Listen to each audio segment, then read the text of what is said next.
समन्ता चक्रवालेषु अत्र गच्छन्तु देवता सद्दम्मं मुनिराजस्स सुनन्तु सग्गमुखदं धम्मसवන කාලෝ අයං බදන්තා ධම්මසවන කාලෝ අයං බදන්තා ධම්මසවන කාලෝ අයං බදන්තා නමෝ තස්ස භගවතු වරහතු සම්මා සම්බුද්දස්ස නමෝ තස්ස භගවතු වරහතු සම්මා සම්බුද්දස්ස නමෝ තස්ස භගවතු වරහතු සම්මා සම්බුද්දස්ස.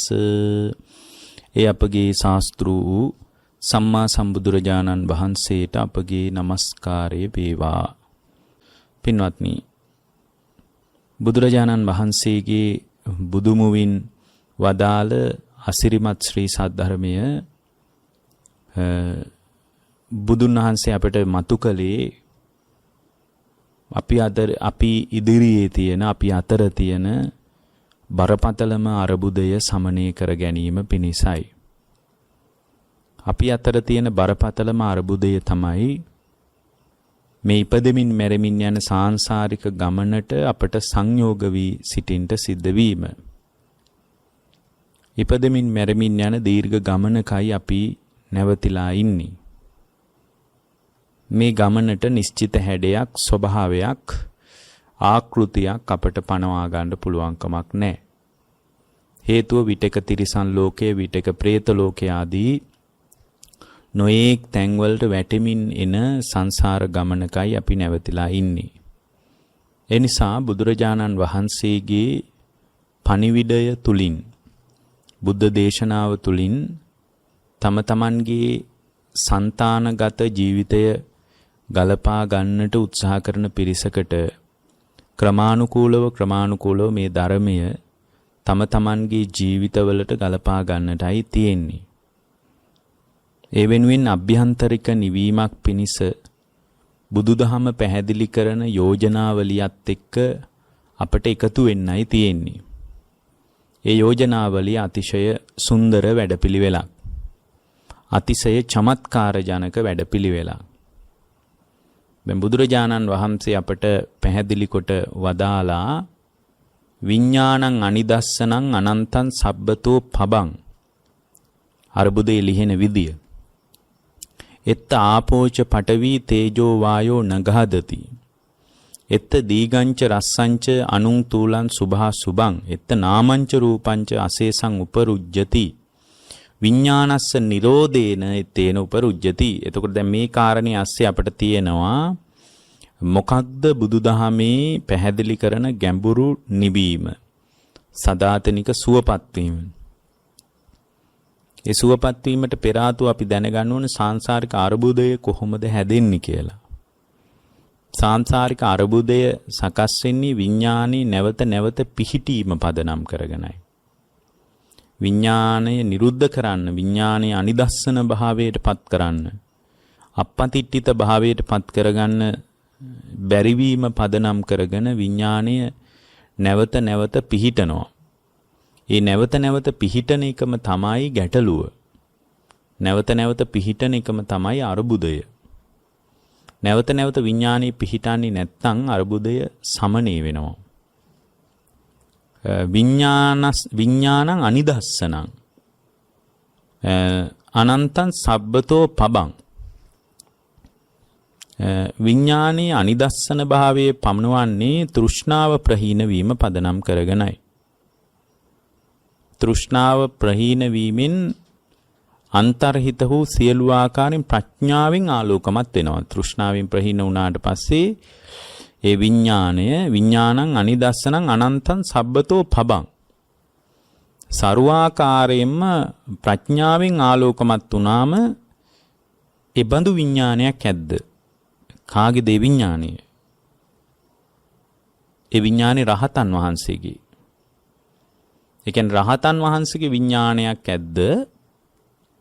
ඒ රහතන් වහන්සේගේ විඥානයේ සතර මහා ධාතුවේ පිහිටන්නේ නැහැ කියනවා. නැවත නැවත සතර මහා ධාතුවේ පිහිටන්නේ. පඨවි ආපෝ තේජෝ වායෝ කියන සතර මහා ධාතුවක ඒ විඥානේ පිහිටන්නේ. එත්ත ආපෝච පඨවි තේජෝ වායෝ නගාදති. පිහිටන්නේ. ඒ වගේම තමයි එත්ත දිගංච රස්සංච අනුන්තෝලං සුභා සුභං. දිග හරි කෙටි හරි කුඩා හරි මහත හරි ලස්සන හරි අවලස්සන හරි රූප ස්වභාවයක් තුල පිහිටන්නේ නැහැ කියනවා. එත්ත නාමංච රූපංච අශේෂං උපරුජ්ජති. එතන නාම රූප ක්ෂේෂ නැතුව නිරුද්ධ වී ගිය බව අවබෝධ කරගෙනයි තියෙන්නේ.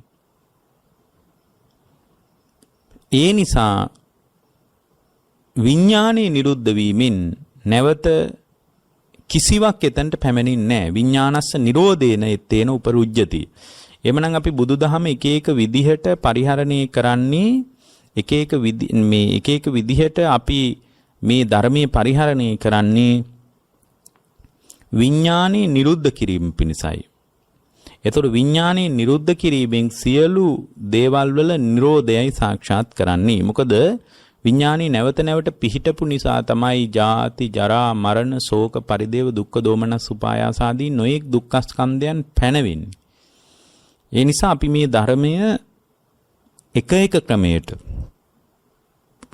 පුහුණු කරන්නේ විඥානේ නිරුද්ධ කිරීම පිණිසයි. ඒ වෙනුවෙන් බුදුරජාණන් වහන්සේ අපට නිශ්චිත වැඩපිළිවෙලක් පෙන්වලා දුන්නා.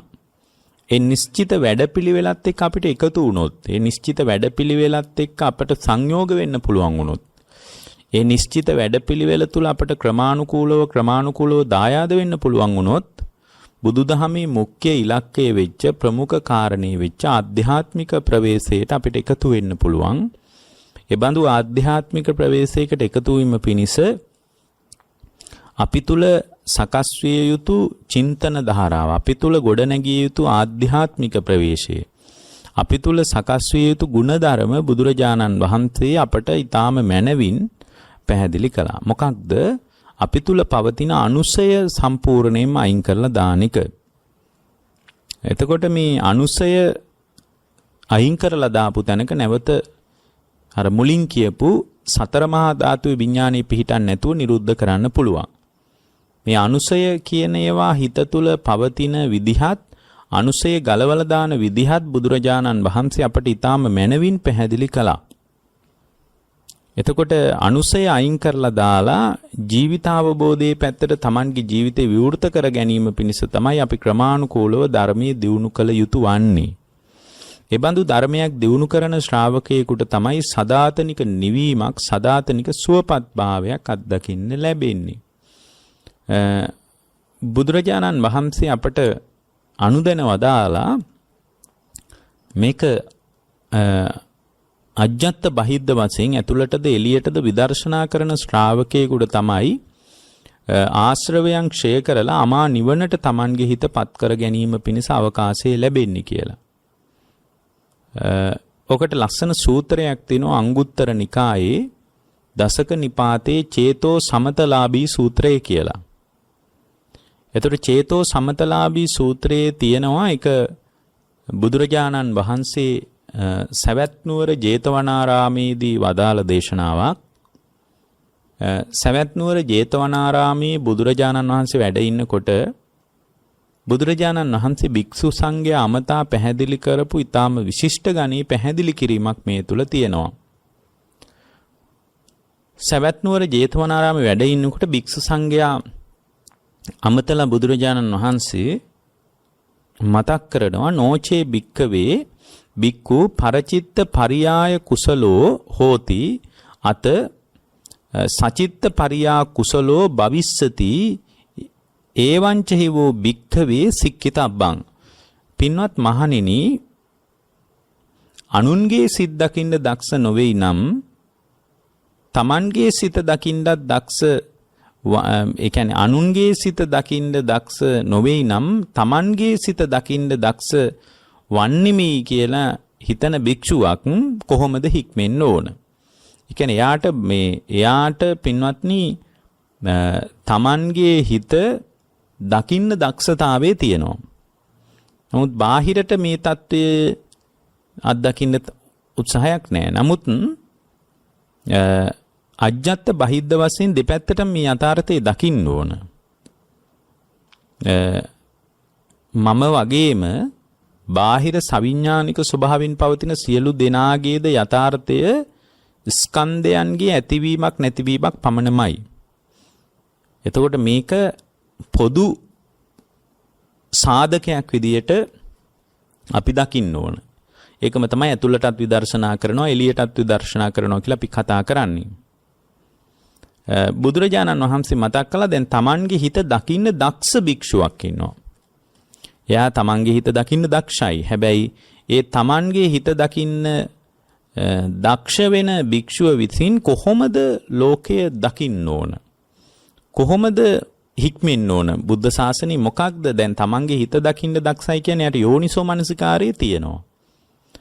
එතකොට තමා තුළ සති සම්පජඤ්ඤය ඉපදිලා තියෙනවා. නමුත් ඒ දෙක තිබුණා කියලා ධර්මයේ ජීවමාන වීම පිණිස තවත් බොහෝ ಗುಣධර්ම දියුණු කරන්න වෙනවා අපිට. ඒ බොහෝ ಗುಣධර්ම දියුණු කිරීමේ කූට ප්‍රාප්තිය විදියට තමයි මේ පුද්ගලයාට අමා නිවනට Tamanගේ හිතපත් කරගන්න අවකාශය ලැබෙන්නේ. නැත්තම් ඒකට අවකාශය ලැබෙන්නේ නැහැ. බෑ ඒ කුසලතාවේ තියෙන හාමුදුරුව කෙනෙක්. ඒ කුසලතාවේ තියෙන ගිහියෙක් මේ. මොකක්ද? Tamanගේ හිත දකින්න දක්ෂයි එයා. රාගේ උපදිනවා තමයි. හැබැයි රාගේ උපදින බව දන්නවා. ද්වේෂේ උපදිනවා තමයි. ද්වේෂේ උපදින බව දන්නවා. ඇතැම් විට හිත හැකිලිලා තමයි. නමුත් හැකිලිලා තියෙන බව එයා දන්නවා. හිත භාවනාවක් දියුණු කරගන්න බෑ. හිත විසිරෙනවා තමයි. හැබැයි විසිරෙන බව දන්නවා. එතකොට මේ ස්වාමින් වහන්සේ ගිහියා ඉතා හොඳ අවධියක ඉන්නේ. තමා තුළ නිවීම ස්ථාවර නැහැ. හැබැයි Tamanගේ හිතේ හැඩය, හිතේ ස්වභාවය, හිතේ ආකෘතිය පිළිබඳව ඒ පුද්ගලයාට අවදිකමක්, උනන්දුවක් පවතිනවා. ඒ නිසා මේ අවදිකමක්, උනන්දුවක් පවතින මේ ස්වාමීන් වහන්සේට ලෝකේ යථාර්ථවාදීව විමසනවා නම්, එතනින් එහාට ආධ්‍යාත්මිකව ප්‍රවේශ වෙනවා නම්, හිත නිවනටපත් වෙනවා නම්, එයා මොනවද කරන්න ඕන? පින්කම්, නොඑක් සමාජයේ කතා කරන වත්පිළිවෙත්, සංඝෝපස්ථාන, විහාරාංග ඉදිකිරි මේවා ඒවත් කරාට කමක් නැහැ. හැබැයි ඊට වඩා ශික්ෂණයකටපත් විය යුතු. ඒ වංචහිවෝ භික්කවේ සික්කිතබ්බං. එයා කොහොමද හික්මෙන්න ඕන කියලා බුදුරජාණන් වහන්සේ මතක් කරනවා. උන්වහන්සේ පැහැදිලි කරනවා සෙය්‍යතාපි භික්කවේ ඉත්තිවා පුරිසෝවා දහරෝ යුවා මණ්ඩන ජාතිකෝ ආදාස්සේ වා පරිසුද්දේ පරියෝධාතේ අජ්ජේවා උදපත්තේ සකං මුඛ නිමිත්තං පච්චෙක්ක මානෝ සචේ තත්ත පස්සති රාජාවා අංගනංවා තස්සේව රජස්සවා අංගනස්සවා පහනාය වායමති. මහණෙනි මේ භික්ෂුව Tamanගේ හිත දකින්න දක්ෂවන්නේ කෙසේද? ඔන්න දැන් ඊළඟට මොකද ඒක තමයි පළවෙනි කාරණේ. ධර්මයේ දියුණු කරගන්න කෙනෙක්ගේ පළවෙනි කාරණේ තමයි ධර්මයේ දියුණු වෙනවා කියන එකට ලැබෙන ඉඟිය තමයි පින්වත්නි. ධර්මයේ දියුණු වෙනවා කියන එක තේරුම් ගැනීමට තියෙන ප්‍රබල අවස්ථාව තමයි පින්වත්නි. එයා තුල ඒ දියුණු වීමේ කුසලතා සහිත භාවයේ තුල ගොඩනගෙන්න ඕන ආධ්‍යාත්මික ප්‍රවේශය මූලික දේ. දැන් ඔබ හදා ගන්න ඕන මූලික දේ තමයි මේ කියන්නේ. Tamanගේ හිත දක්ෂින්න දක්ෂවන්න ඕන. කොහොමද දක්ෂ වෙන්නේ? බුදුරජාණන් වහන්සේ මේක උපමාවකින් කියනවා. මහණෙනි, ඒක මෙන්න මේ වගේ දෙයක්. යෞවනයේ ඉන්න තරුණ කොල්ලෙක් හරි කෙල්ලෙක් හරි පුරුෂයෙක් හරි ස්ත්‍රියක් හරි හොඳට ඇඳගන්න ලෑස්ති වෙලා, පිළිවෙලට ඇඳගන්න ලෑස්ති වෙලා කණ්ණාඩියක් ළඟට යනවලු, කැඩපතක් ළඟට යනවලු. ඒ කාලේ හැමෝටම ওই කණ්ණාඩි තිබ්බේ නැහැ, කැඩපතක් තිබ්බේ නැහැ. එතකොට මේ මිනිස්සු කලේ වතුරෙන් මූණ බලපු එක. මෙතන බුදුරජාණන් වහන්සේ මතක් කරනවා නැත්තම් පිරිසුදු දිය බඳුනක් ළඟට හරි යනවලු. එහෙම කණ්ණාඩියක් ළඟට ගිහින් Tamanගේ මුව මණ්ඩල හොඳට විමසලා බලනවා කියනවා. Tamanගේ මූණ හොඳට විමසනවා කියනවා. එහෙම විමසනකොට Tamanගේ මූණේ කිලුටක් තිබ්බොත්, කැලලක් තිබ්බොත්, අඩුපාඩුවක් තිබ්බොත් ඒ කිලුට නැති කරලා දාන්න ඒ කැලල නැති කරලා දාන්න එයා මහන්සි වෙනවලු. තරුණියක් කණ්ණාඩියක් ළඟට ගිහින් බලලා මොනවා හරි මූණේ අඩුපාඩුවක් තියෙනවනේ ඒක වහන්න අයින් කරගන්න යා උත්සාහ කරනවලු. අන්න ඒ විදියට තමන්ගේ මූණේ කිලුටක් හෝ කැලලක් හෝ දකින්න නැත්නම් ඒ පුද්ගලයා ඒකෙන් සතුටු වෙනවලු. ඒ කියන්නේ කිලුටක් නැත්නම් අපවිත්‍ර දෙයක් නැත්නම් මූණේ පැහැය හොඳයි නම් එයා ඒකෙන් සතුටු වෙනවලු. පරිපූර්ණ ආකල්පයක් හදා ගන්නවලු මගේ මූණේ එහෙම කිසි ප්‍රශ්නයක් නැහැ කියලා. ඒක මට විශාල ප්‍රතිලාභයක් විදියට ඒ මූණ බලපු තරුණයා හෝ තරුණිය කල්පනා කරනවලු. ඇත්තටම මගේ මූණ හරිම ලස්සනයි, පිරිසුදුයි, ප්‍රභාස්වරයි කියලා යා හරි සතුටකටපත් වෙනවලු. ඒව මේවකෝ භික්කවේ භික්ඛු පච්චෙක්කනා බහුකාරා හෝති කුසලේසු ධම්මේසු. ඔන්න ඔය විදියට තමන්ගේ කුසල් දහම් පිළිබඳ නුවණින් විමසන්නා වූ භික්ෂුව බොහෝ උපකාර ලබනවා. පළවෙනි එක තමයි මෙතන කියනවා මේ පච්චවෙක්කනා බහුකාරා හෝති කුසලේසු ධම්මේසු. තරුණ ස්ත්‍රියක් හෝ පුරුෂයෙක් හෝ තමන්ගේ මූණ බලලා තමන්ගේ තියෙන කිලුටක් අඩුපහඩුවක් හදා ගන්නවා වගේ. එහෙම කිලුටක් අඩුපහඩුවක් නැත්තම් එයා ඒකෙන් සතුටු වෙනවා. අන්න ඒ වගේ මූලික වශයෙන් තමන්ගේ හිත දකින්න ඕන. ඒ දකින්නකොට තමන්ගේ හිතේ අඩුපහඩු තිබ්බොත් තමන්ගේ හිතේ රාග දේශ මොහ ගලලා තිබ්බොත් ඒ ගලන தත්වෙට විකල්ප කරන්න පුළුවන්. ඒ වගේම තමන්ගේ හිත දිහා බලන එහෙම විකල්ප කරනකොට නැවත කරනකොට තමන්ගේ හිතේ කිලුටු හිටින්නේ නැහැ. හිටින්නේ නැති වුණාට පස්සේ ඒ කිලිටු එයා නැවත තමන්ගේ හිත දෙස බලනවා. තමන්ගේ හිත දිහා බලනවා. සති සම්පජඤ්ඤේ තමන්ගේ හිත ඔස්සේ යොදනවා. යොදනකොට ඒ කුසල් දහම් පිළිබඳ නුවණින් විමසන භික්ෂුවට ඒ දැන් එතකොට එයාට කුසලයක් තියෙනවා, උපන් කුසලයක්. මොකක්ද උපන් කුසලය කියලා කියන්නේ? අලෝභ, අද්වේෂ, අමෝහ සහගත ඒකනේ කුසල මූල කියලා ඒවටනේ කියන්නේ. ඒ බඳු චින්තනයක් එයාගේ හිත තුල පවතිනවා, කිලුටක් නැහැ.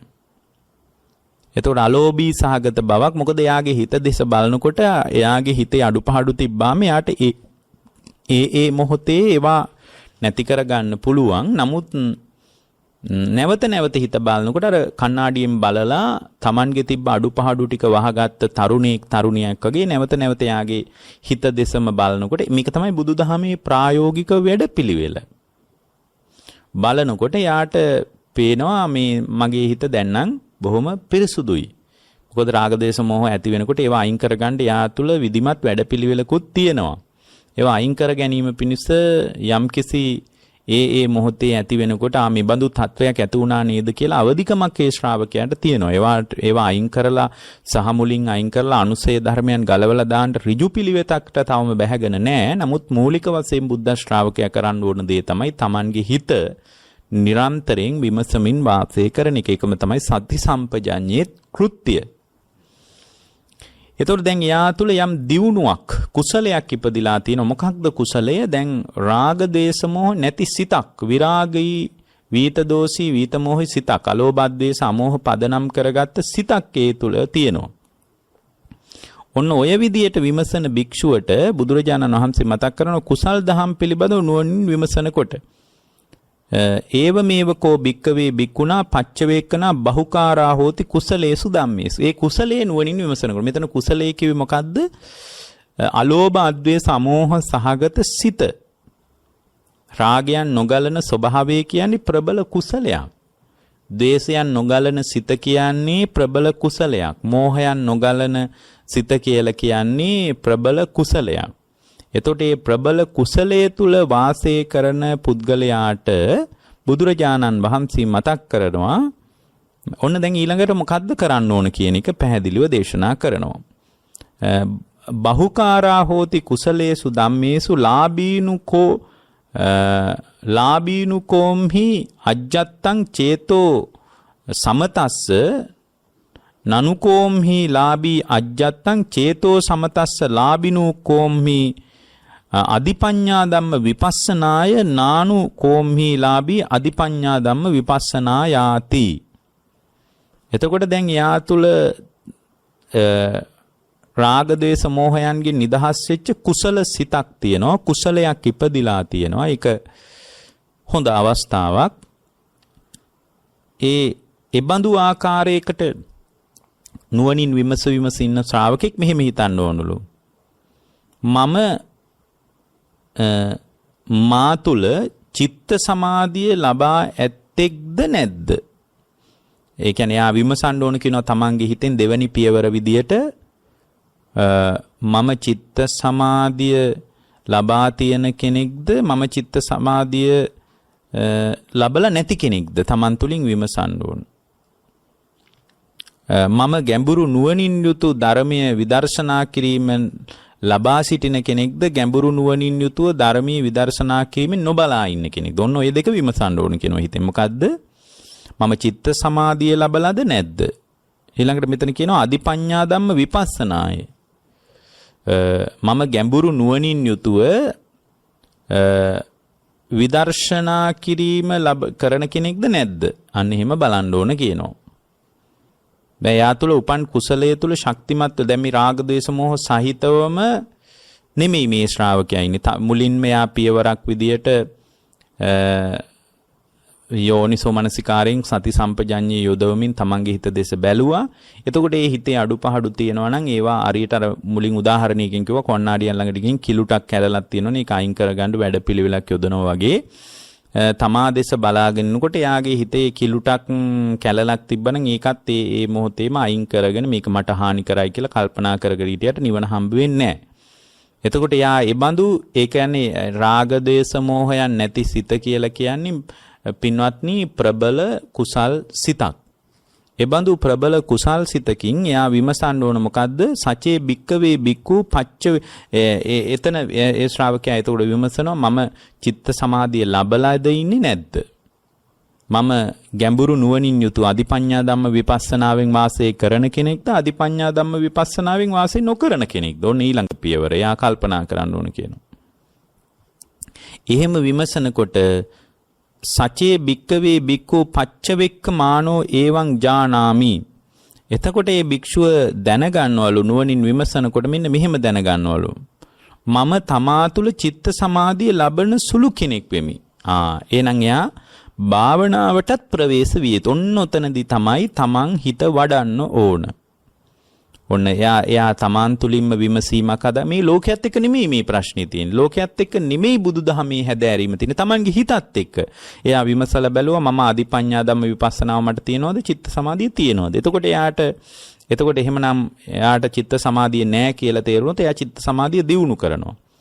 එතකොට චිත්ත සමාධිය දියුණු කරනකොට එයාට පුළුවන් මොකක් හරි භාවනාවක් දියුණු කරන්න. අපි හිතමුකෝ ආනාපාන සතියම දියුණු කරනවා කියලා. එතකොට ආනාපාන සතිය දියුණු කරගෙන යනකොට එයාගේ හිත තුල චිත්ත සමාධිය උපදිනවා.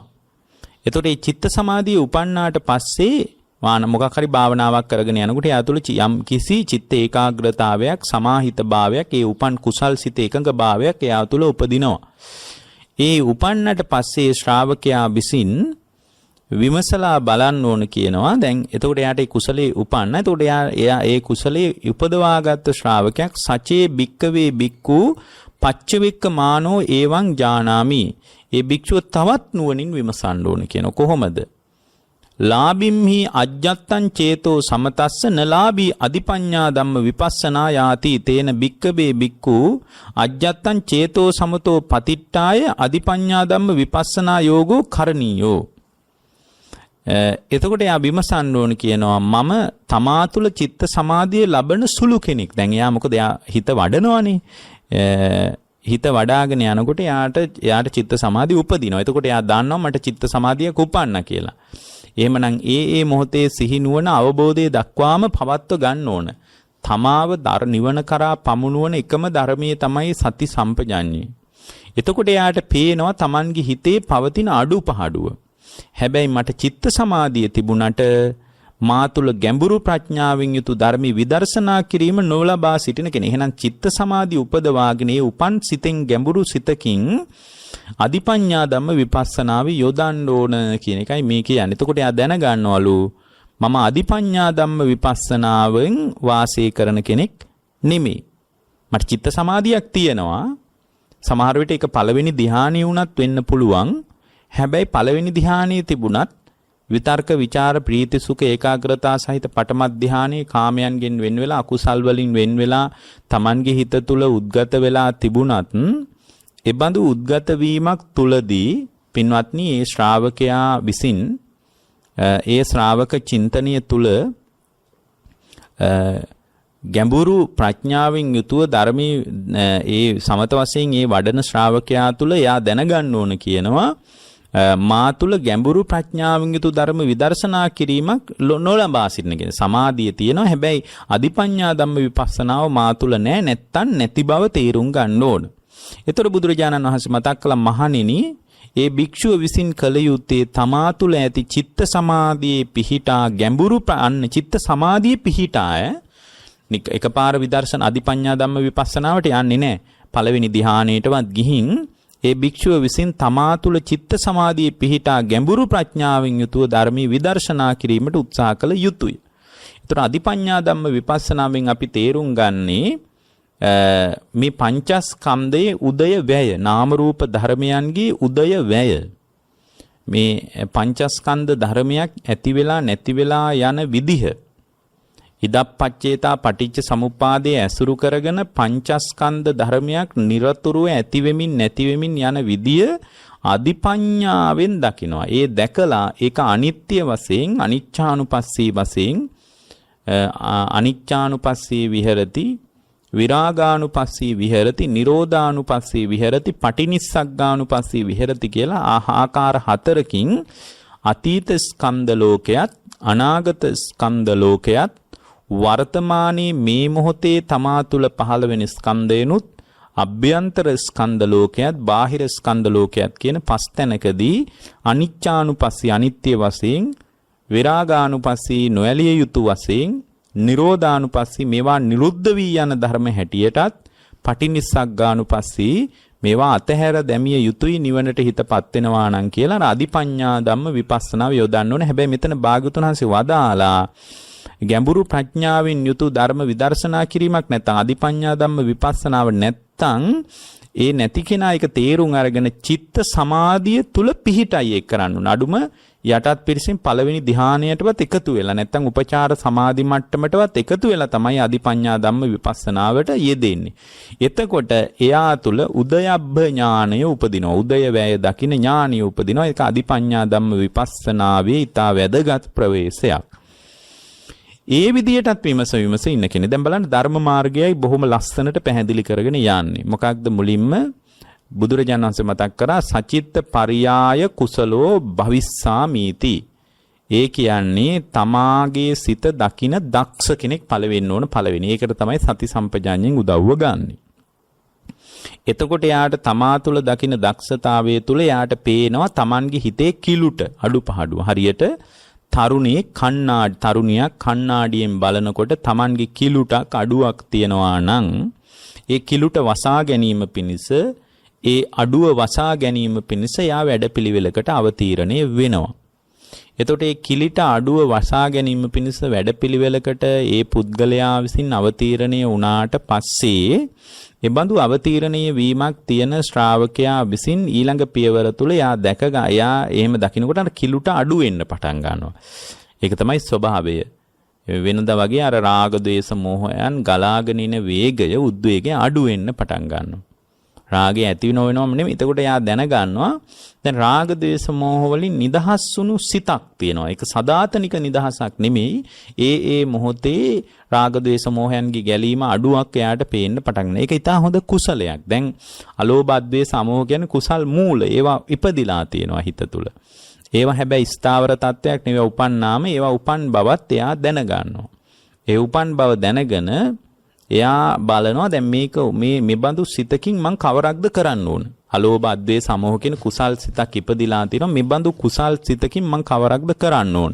එතකොට එයා දැනගන්නවා තමා තුළ චේතෝ සමතස්ස චේතෝ සමාධිය චිත්ත සමාධිය තියෙනවද නැද්ද කියලා එයා බලනවා. එතකොට චිත්ත සමාධිය තියෙනවද නැද්ද කියලා බලනකොට එයාට පේනවා Tamanගේ හිත තුළ හැම චිත්ත සමාධියක් නැහැ. ඒ වෙනුවෙන් එයා වැඩ කරනවා. චිත්ත සමාධිය වඩනවා. එතකොට එයා ඊළඟ පියවර විදියට බලනවා හරි මගේ හිතේ දැන් චිත්ත සමාධිය තියෙනවා. මෙතන චිත්ත සමාධිය කියලා කියන්නේ යටත් පිරිසීම් ප්‍රථම පඨම ධානයේවත් උපචාර සමාධියවත් අඩුම. එතකොට ඒක උපන්නාට පස්සේ ආ බලනවා මට දැන් චිත්ත සමාධිය තියෙනවා මේක ප්‍රබල කුසලයක් මේ කුසලයේ තුල පිහිටා මට දැන් අධිපඤ්ඤා ධම්ම විපස්සනාව තියෙනවා. එහෙනම් එයා ඊළඟට කරන්න ඕන අධිපඤ්ඤා ධම්ම විපස්සනාව උපදව ගන්න ඕන. මේ ස්කන්ධ ධර්මයන් නාම රූප ධර්මයන් ඇතිවෙමින් නැතිවෙමින් යනවා විනා මෙතන කවර ආකාරයකින්වත් ඝන සංඥාවකින් අල්ලන්න යථාර්ථවාදීව මොකක්වත් ඇත්තේ නැහැ. මෙතන නාම රූප ධර්ම ටිකක් ස්කන්ධ ධර්ම ටිකක් ඇතිවෙමින් නැතිවෙමින් යනවා කියන කාරණේ පිළිබඳ ඔහු ගැඹුරෙන් තේරුම් ගන්නවා. එතකොට මේ අධිපඤ්ඤා ධම්ම විපස්සනාව ලැබුවට පස්සේ බුදුරජාණන් වහන්සේ එතනින් එහාට පැහැදිලි කරනවා දැන් අධිපඤ්ඤා ධම්ම විපස්සනාවෙන් උදයබ්බ ඥානෙ උපදව ගන්න ඕන නිවන කරා පැමිණෙන ශ්‍රාවකයෙක්ගේ පිළිවෙල. එතකොට එයා ආයෙත් නුවණින් විමසා බලන්න ඕන කියන මොකක්ද? මම ගැඹුරු ප්‍රඥාවෙන් යුතු ධර්ම විදර්ශනා කරන ලබන සුළු කෙනෙක්ද නැද්ද? එතකොට යාට තේරෙනවා අධිපඤ්ඤා ධම්ම විපස්සනාව තුළ ගැඹුරු ධර්මයන් නුවණින් විමසන කෙනෙක්. එතකොට දැන් ගැඹුරු ධර්මයන් නුවණින් විමසා ඉන්න කෙනෙක් තුළ සමහර විට පින්වත්නි ඔය දැන් එයාට තේරෙනවා දැන් මට පංචස්කන්ධ ධර්මයන් උදේවැය පේනවා. අනිත්‍ය දුක්ඛ අනාත්ම වශයෙන්ුත් මම දන්නවා. ඉතින් මේක මම දැන් තේරුම් අරගෙන ඉන්නේ කියලා එයා තුළ විනිවිද වැටහීමක් තියෙනවා. ඒ වැටහීමක් තියෙනකොට ඒ වැටහීමක් තියෙන තැනක ඒක තේරුම් ගත්තට පස්සේ සමහරට ඒක ඒත් එක්ක එකතු වෙලා ඒ පිළිබඳ විමස ඉන්නකොට සමහරට චිත්ත සමාධිය පිරිහිලා යන්නත් පුළුවන්. ඒකයි මේ සති සම්පජඤ්ඤය අවශ්‍යයි කියන්නේ. දැන් ධර්ම මාර්ගයට ඇවිල්ලා මේ ධර්මයේ තේරුණාට පස්සේ නැවත මේ ධර්මයේ තුලම යෙදෙන්න බැරි වුණොත් ඒ යෙදෙන්න බැරි වෙච්ච ශ්‍රාවකයා පිරිහිලා යන්න පුළුවන්. ඕනම වෙලාවක පිරිහෙන්න පුළුවන්. ඒ නිසා යා චිත්ත සමාධිය දියුණු කරන එක හැමදාමත් නිතරම කරන්න ඕනේ. ඒකනේ අර අරහත්ත්වයට පත්වෙච්ච කෙනෙක් පවා අවබෝධයට පත්වෙච්ච කෙනෙක් පවා නිරන්තරයෙන් හිත වඩමින් වාසය කරන්නේ. නමුත් හිත කරන්න දෙයක් නැහැ, වඩන්න දෙයක් නැහැ. එතකොට උන්වහන්සේ තුල ditta ධම්ම වේදන සුඛ විහරණිය උපදිනවා. මේ බඳු දුකකින් මම නිදහස් වුණා නේද කියලා.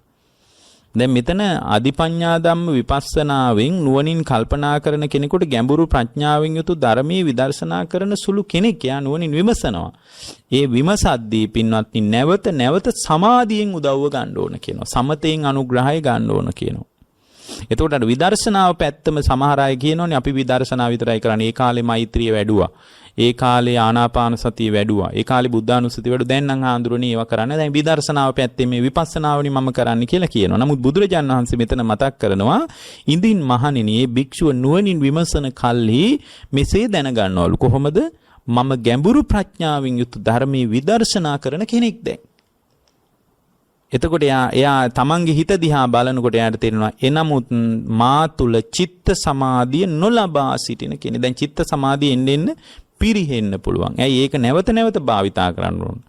නැවත චිත්ත සමාධිය භාවිතා කරන්න ඕන.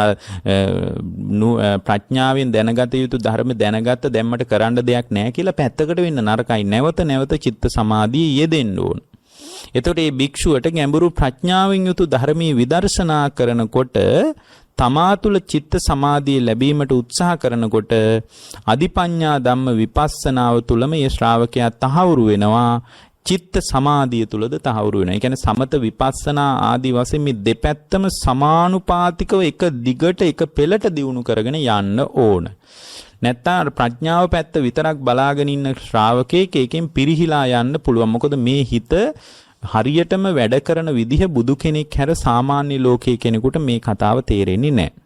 එහෙමනම් අධිපඤ්ඤා ධම්ම විපස්සනාවට කලින් චිත්ත සමාධිය දියුණු කරන්න ඕන. එතකොට චේතෝ සමතස්ස චිත්ත සමාධිය දියුණු කරන්න. හැබැයි චිත්ත සමාධිය දියුණු කරලා යා අධිපඤ්ඤා ධම්ම විපස්සනාවෙන් පංචස්කන්ධ ධර්මයන් නාම රූප ධර්මයන් උදේවැය බලන්න ඕන. එතකොට උදේවැය බල ඉන්නකොට අර සමත වශයෙන් හිත දියුණු කරපු වැඩපිළිවෙල මගේ හැරිලා යන්න පුළුවන්. මේක තමයි සාරේ, මේක තමයි මම කරන්න ඕනේ. එතකොට යා තුල ආයෙත් අර චිත්ත සමාධිය පිරිහෙන්න පුළුවන්. නුවණින් ඇති වෙච්ච අධිපඤ්ඤා ධම්ම විපස්සනාව තුළ ශක්තිමත් වීමටත් ඒක බලපෑම් කරන්න පුළුවන්. සචේපන භික්කවේ භික්ඛු පච්චවෙක්ක මානෝ එවං ඥානාමි. එතකොට ඉඳින් මහණෙනි මේ භික්ෂුව නුවණින් විමසනකොට මෙන්න මෙහෙම දැනගන්නවා. මම තමා තුළ චිත්ත සමාධිය නොලබන කෙනෙක් නම් ඒ කියන්නේ දැන් එතකොට ප්‍රඥාව දියුණු කරගෙන යනකොට එයාගේ හිත දෙස බලනකොට එයාටම තේරෙනවා මම චිත්ත සමාධිය මගේ පිරිහීගෙන යනවා කියලා. එතකොට ගැඹුරු ප්‍රඥාවෙන් යුතු ධර්මයේ විදර්ශනා කිරීමටත් රැකවරණයක් නැහැ කියනවා. එතකොට ඒ උපන් කුසලයේ තුල ශක්තිමත් වීමට සමත විපස්සනා වශයෙන් වැඩිවීමට ඒ පුද්ගලයා තුල බුදුරජාණන් වහන්සේ මතක් කරනවා ඒ භික්ෂුව විසින් ඊළඟට කළ යුත්තේ මොකක්ද? බැරි වෙලා හරි සමත විපස්සනා වශයෙන් හිත වැඩිම එක පැත්තකින් කඩා වැටුනොත් ඒ බඳු ශ්‍රාවකෙක් මොකද්ද කරන්න ඕන? එවිට පින්වත් මහණෙනි මේ භික්ෂුව විසින් කළ යුත්තේ කුමක්ද? භාග්‍යවතුන් වහන්සේ මතක් කරනවා. ඒ කුසල් දහම් තමා තුල උපදවා ගැනීම පිණිස අදිමාත්‍ර වූ කැමැත්තක්, අදිමාත්‍ර වූ වීරියක්, අදිමාත්‍ර වූ උත්සාහයක්, අදිමාත්‍ර වූ බලවත් උත්සාහයක්, නොපසුබස්නා උත්සාහයක්, සිහියක්, නුවණක් ඇති කරගත යුතුය.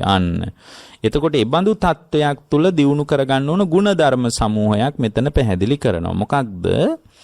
දැන් සමත වශයෙන් හිත වඩාගෙන ඇවිල්ලා අධිපඤ්ඤා ධම්ම විපස්සනාවෙන් අර පංචස්කන්ධේ උදේවැය බලන මේ පැත්ත බල ඉන්නකොට අර සමතේ පිරිහිලා යන්න පුළුවන්. ඒතකොට විදර්ශනාවටත් ඒක බලපානවා. එතකොට එහෙම Tamanට තේරුනොත් මම මා තුල ඇතිවෙච්ච චිත්ත සමාධිය කලින් ඇතිවෙච්ච සමාහිත බව දැන් නැහැ කියලා තේරුනොත් එතකොට එයා කරන්න ඕන දේ තමයි බුදුරජාණන් වහන්සේ මතක් කරනවා තේන භික්කවේ භික්ඛුනා තේසං ඒව කුසලානං ධම්මානං පටිලාභාය අදිමත්තු ඡන්දෝවා. අදිමාත්‍ර ඡන්දයක් හදා ගන්න ඕන කියනවා. වායාමෝච ඒ උපන් කුසලය තුල වෑයම් කරන්න ඕන. මොකද්ද? අර සමත විදර්ශනාව තුල වෑයම් කරන්න ඕන. උත්සාහෝච ඒ කියන්නේ තවදුරටත් ඒ ආධ්‍යාත්මික ප්‍රවේශය තුල උත්සාහ කරන්න ඕන කියනවා. උස්සොල්ලෝහිච ඒ කියන්නේ පින්වත්නි බලවත් උත්සාහයක් එයා හදාගන්න අවශ්‍යයි කියනවා. අපටිවානිච සතිච සම්පජඤ්ඤච කරණීයම්. ඒ වගේම තමයි නොපසුබස්නා උත්සාහයකින් සිහියද නුවණද සතිච සම්පජඤ්ඤච සිහියද නුවණද ඇති කරගන්න ඕන කියන. එතකොට එතනදී පින්වත්නි දැන් විදර්ශනා කරනකොට සමාහිත බව සමත වශයෙන් වැඩිච්ච ප්‍රවේශේ පිරිහුණොත් විදර්ශනාවටත් පිළිසරණක් නැහැ. ඒ නිසා සමත විපස්සනා මේ දෙකම නිරන්තරයෙන් පුහුණු කරන්න ඕන ධර්ම මාර්ගයේ තුල ඉන්න ශ්‍රාවකෙක්. එතකොට යාට සමතේ කඩා වැටුණොත් විපස්සනාවටත් ලොකු පිළිසරණක් නැහැ. ඒ නිසා යා නැවත අදිමාත්‍ර වූ කැමැත්තක්, වීරියක්, උත්සාහයක්, බලවත් උත්සාහයක්, නොපසුබස්නා උත්සාහයක්, සිහියක්, නුවණක් ඇති කරගෙන නැවත යෙදෙමින් වාසය කරන්න ඕන. මොකද අපිට තියෙන්නේ පින්වත්නි සංසාරෙට හුරු වෙච්ච සංසාරෙට බර වෙච්ච හිතක් තමයි අපිට තියෙන්නේ. ඒතර මේ සංසාරෙට බර වෙච්ච හිතක් තියෙන නිසා ඕනෑම වෙලාවක අර චිත්ත සමාධියෙන් උදව්ව ගන්න බැරි වුණොත් මොන්නතරම් දැක්මක් තිබ්බත් මොන්නතරම් පටිච්ච සමුප්පාදය ගැන දැනගෙන හිටියත් මොන විදියට ධර්මයේ ඇසුරු කරලා තිබ්බත් එයා පිරෙහෙන්න පුළුවන්. ඒක හරියට මේ වගේ බුදුරජාණන් වහන්සේ මතක් කරනවා හරියට වස්ත්‍රයක් ගිනිගත් කෙනෙක්, හිස ගිනිගත් කෙනෙක් ඔහුගේ ගිනි ඇවිලෙන වස්ත්‍රයේ හරි ගිනි ඇවිලෙන හිස හරි නිවා ගැනීම පිණිස අදිමාත්‍ර කැමැත්තක් හදා ගන්නවා වගේ. අදිමාත්‍ර උත්සාහයක්, බලවත් උත්සාහයක්, නොපසුබස්නා උත්සාහයක් ඇති කර ගන්නවා වගේ බුදුරජාණන් වහන්සේ මතක් කළ ධර්මයේ දියුණු කරගෙන යන කෙනා කුසල් ධර්මයේ තුල Tamanගේ හිත උපදවා ගැනීම පිණිස අදිමාත්‍ර කැමැත්තක් හදා ගන්න ඕන කියනවා. දැන් සමහර විට කෙනෙක් හිතන්න පුළුවන් දැන් ඔය උදේවැය එහෙම හොඳට පේනකොට පංචස්කන්ධ උදේවැය එහෙම පේනකොට මම නම් දැන් ආයේ පිරිහෙන එකක් නෑ. මට මේ ලෝකේ යථාර්ථය දැකලායි මං ඉන්නේ. ඒ නිසා මම නම් පිරිහෙන එකක් නෑ කියලා සමහරට හිතෙන්න පුළුවන්. එතකොට එහෙම හිතුණට පින්වත්නි බුදුරජාණන් වහන්සේ මතක් කරනවා ඒ භික්ෂුව විසින් ඒ ධර්මයේ දියුණු කරන කෙනා විසින් නැවත නැවත නොපසුබස්නා උත්සාහයක් වීරියක් නුවණක් නැති වුණොත් සති සම්පජාඤ්ඤේ නැති වුණොත් එහෙම අධිපඤ්ඤා ධම්ම විපස්සනා වුණත් පිරිහිලා යන්න පුළුවන්. ඒ නිසා මූලික වශයෙන් ඇති කරගත්ත ගුණධර්ම මරාගෙන ඉහළ ආධ්‍යාත්මික ප්‍රවේශය තුල විතරක් ශක්තිමත් වෙලා හරියන්නේ නැහැ. ඒ හැම ගුණධර්මයක් පිළිබඳවම නැවත නැවත සිහිය යොදවා බලන්න ඕන මේවා මා තුළ තවමත් තියෙනවද කියලා. එහෙම නැති වුණොත් එහෙම පින්වත්නි අධිපඤ්ඤා ධම්ම විපස්සනා උපන් ශ්‍රාවකෙක් පවා පිරිහිලා යනවා කියලායි බුදුරජාණන්ස වදාළේ. ඒ නිසා චිත්ත සමාධිය හැම වෙලාවකම නොපිරිහි තියාගන්න අවශ්‍යයි. ඒ විදියට නුවණින් විමසනකොට ඒ භික්ෂුව තුළ තමා තුළ චිත්ත සමාධිය නැවත නැවත පිහිටනවා කියනවා. ගැඹුරු ප්‍රඥාවෙන් යුතු ධර්ම විදර්ශනා කරන. ඒ කියන්නේ අධිපඤ්ඤා ධම්ම විපස්සනා පංචස්කන්ධේ උදේවැය දකින්න නුවණත් නැවත නැවත පිහිටනවා. එතකොට එහෙම පිහිටපු කෙනෙක් දැන් බලන්න සමත වශයෙන්ුත් චිත්ත සමාධියක් තියෙනවා. පංචස්කන්ධය පිළිබඳවත් උදය වැය දකින්න නුවණක් තියෙනවා. අන්න ඒ බඳු ශ්‍රාවකයෙක් තවදුරටත් ආශ්‍රව ක්ෂය වීම පිණිස උත්සාහ කළ යුතුයි. එතකොට ඒ උත්සාහ කිරීම තුළ බුදුරජාණන් ඊළඟට පැහැදිලි කරනවා මේ විදියට අධිපඤ්ඤා ධම්ම විපස්සනා වඩන කෙනෙකුටත් ඒ කියන්නේ පංචස්කන්ධයේ උදේවැය දකිනවා චිත්ත සමාධියක් තියෙනවා. අන්න ඒ වගේ කෙනෙක් තුළ පවා ආශ්‍රව ක්ෂය කරගනිද්දී ඒ පුද්ගලයා තුළ පරිහරණය කරන දේ නිසා වුණත් චිත්ත සමාධිය පිරිහිලා අධිපඤ්ඤා ධම්ම විපස්සනා වුණත් කඩා වැටෙන්න පුළුවන්. අන්න බලන්න අපි වැඩි හිතන්නේ නැති දෙයක්. ඒ කියන්නේ බුදුරජාණන් මේ දේශනාවෙන් මතක් කරනවා මේ චීවර පරිහරණය කරද්දී ඊට පස්සේ පින්නපාතේ ආහාර පාන ගනිද්දී ගිහියෙක් නම් සේනාසන පරිහරණය වාසස්ථාන තමන් ඉන්න තැන් පරිහරණය කරද්දී ඊළඟට මෙතන බුදුරජාණන් මතක් කරනවා චීවර පිණ්ඩපාත සේනාසන ගිලාන ප්‍රත්‍යාදී මේ මිනිසුන්ගේ ප්‍රධාන මානව අවශ්‍යතාවයන් පරිහරණය කරද්දී එයා තවදුරටත් සංවේදී විය යුතුයි. මොකද ඒ පැත්තෙන් හරි කෙලෙසයක් එකපාර හිතට රිංගන්න බැරි කමක් නැහැ. මොකද මේවා ප්‍රධාන මානව අවශ්‍යතා නිසා ඒවා හරහා කෙලෙස් ධර්මයන් Tamanගේ හිතට ඇති වෙන්න පුළුවන්. ඒ නිසා මේ කියන්නේ පින්වත්නි මේ පරිහරණය කරන දේ පිළිබඳවත් සංවේදී වෙන්න කියලා. මොකද අධිපඤ්ඤා ධම්ම විපස්සනාව පැත්තට විවෘත වෙච්ච කෙනෙක් තුල පවා පරිහරණය කරන දේ නිසා අනාත වෙන්න පුළුවන්. මොකද එදිනෙදා අපි නිතර පරිහරණය කරන. මොකද අධිපඤ්ඤා ධම්ම විපස්සනාව තුළ තවම ස්ථාවර වෙච්ච ශ්‍රාවකෙක් නෙමෙයි ඉන්නේ. අධිපඤ්ඤා ධම්ම විපස්සනාව තුළ ආදුනිකයෙක් ඉන්නේ. එතකොට මේ ආදුනික කෙනාට හැම වෙලාවකම අධිපඤ්ඤා ධම්ම විපස්සනාවෙන් ඉන්න බෑ. දැන් භාවනා කරනකොට නම් සමත වශයෙන් විපස්සනා වශයෙන් හිත වැඩෙන බව පේනවා. ඒ වැඩිමින් අත්දැකීමුත් ඒ ශ්‍රාවකයාට තියෙනවා. නමුත් එයා පොදු ලෝකයේත් එක්ක ගනුදෙනු කරනකොට ඒ ලෝකේ පරිහරණය කරන දේවල් මත සංවේදී වෙන්න ඕන කියනවා. චීවර පිණ්ඩපාත සේනාසන ගිලාන ප්‍රත්‍ය පිළිබඳ පරිහරණය කරද්දී ඒ පරිහරණය තුලින් හරි මායя රිංගන්න පුළුවන් කියනවා. ඊළඟට බුදුරජාණන් වහන්සේ මතක් කරනවා මේ ජනපද දේසම්පාහම් භික්කවේ දුවිදේන වදාමි. ඒ වගේම පින්වත් මහණෙනි ජනපද ප්‍රදේශ වාසය කරද්දී පවා ඒ පුද්ගලයා බොහොම පරිස්සමට පරිහරණය කරන්න ඕන කියන. දැන් ඉහළ ආධ්‍යාත්මික දියුණුවක් තියෙන කෙනෙක්. එතකොට එහෙම නැත්නම් මේ ප්‍රදේශ ඒ සේවනය හරියට කරගන්න බැරි වුණොත් ඒ කුසල් ධර්මී පිරිහිලා ගිහින් ඒ පිරිහිච්ච ශ්‍රාවකයා තුල අකුසල් ධර්මයන්ම මතුවෙලා Tamanගේ විමුක්තිගාමී මාර්ගයේ යට යන්න පුළුවන්. දැන් ඉස්සෙල්ලා කිව්වේ පරිහරණය කරන දේවල්, ඊළඟට කිව්වේ පාරිසරික සාධක ගැන සංවේදී වෙන්න කියලා. මෙතන ජනපද දේසම්පාහම් භික්කවේ කියලා මතක් කළේ ඒ කියන්නේ මෙතන ඒ ජනපද කියලා කිව්වේ තමන් වාසය කරන පාරිසරික සාධක ගැනත් සංවේදී වෙන්න කියලා. දැන් බලන්න මෙතන මේ තමයි අවබෝධයේ පිණිස ශ්‍රාවකෙක්ගේ සූදානම. ඊළඟට බුදුරජාණන් වහන්සේ මතක් කළා පුග්ගලම් පාහම් භික්කවේ දුවිදේන වදාමේ සේවිතබ්බම්පි අසේවිතබ්බම්පි. ඒ වගේම තමයි සේවනයේ කළ යුතු පුද්ගලයා සේවනයේ නොකළ යුතු පුද්ගලයා පිළිබඳව අවදිකමක් ඒ ශ්‍රාවකයාට තියෙන්න ඕනේ. එහෙම නැත්නම් උපන් ප්‍රබල කුසල් ධර්මයේ පිරිහිලා ගින් අකුසල් ධර්මයෙන්ම වැඩිලා ඒ පුද්ගලයාට කෙලෙස් නිරුද්ධ කරන වැඩපිළිවෙල මඟ හැරිලා යන්න පුළුවන්. ඒ කිව්වේ මානව සාධක. මුලින් කිව්වා පරිහරණය කරන සාධක, භෞතික දේවල්. ඊළඟට කිව්වා පාරිසරික සාධක ගැන සංවේදී වෙන්න ඕනේ. ඊළඟට මානව සාධක. මානව සම්බන්ධතා ගැන ඊටාම සැලසුම් සහගතව සංවේදී වෙන්න ඕන.